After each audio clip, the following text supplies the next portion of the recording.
President Donald Trump অভিযোগ করেছেন চীন, রাশিয়া এবং উত্তর কোরিয়া একত্রিত হয়ে যুক্তরাষ্ট্রের বিরুদ্ধে ষড়যন্ত্র করছে। সম্প্রতি বেইজিংয়ে দ্বিতীয় বিশ্বযুদ্ধের ৮০ বছর পূর্তি উপলক্ষে আয়োজিত সামরিক কুচকাওয়াজে রুশ প্রেসিডেন্ট ভ্লাদিমির পুতিন, উত্তর কোরিয়ার সর্বোচ্চ নেতা কিম জং উন এবং চীনের প্রেসিডেন্ট জি জিনপিং এক মঞ্চে আসার প্রেক্ষাপটে এই মন্তব্য করেন ট্রাম্প।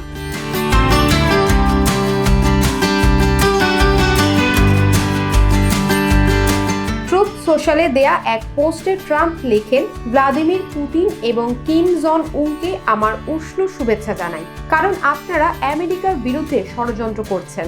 একই সঙ্গে তিনি শি জিনপিং এর উদ্দেশ্যে বলেন, আপনারা যখন আমেরিকার বিরুদ্ধে চক্রান্ত করছেন তখনই পুতিন এবং কিমকে উষ্ণ অভ্যর্থনা দেবেন।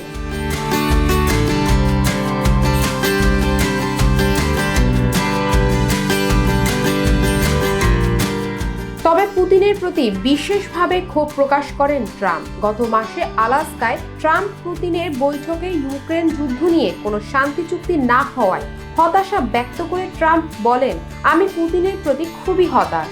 যুক্তরাষ্ট্র ইউক্রেনের মানুষের জীবন রক্ষায় সবকিছু করবে।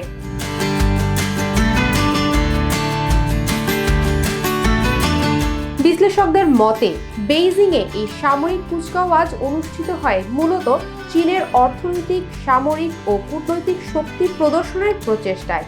এর মাধ্যমে যুক্তরাষ্ট্রকে স্পষ্ট বার্তা দেওয়া হয়েছে যে কোনো দ্বন্দ্ব মোকাবেলা করার সক্ষমতা রয়েছে বেইজিংয়ের।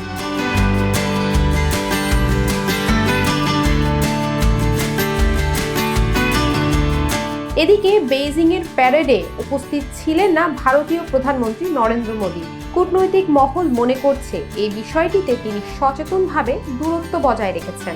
অন্যদিকে ট্রাম্পের অভিযোগ অনুযায়ী বেইজিংয়ের সামরিক কুচকাওয়াজে পুতিন, কিম ও জি জিনপিং এর ঐক্য যুক্তরাষ্ট্রের বিরুদ্ধে সম্ভাব্য ষড়যন্ত্রের ইঙ্গিত বহন করছে। International desk, global voice 24।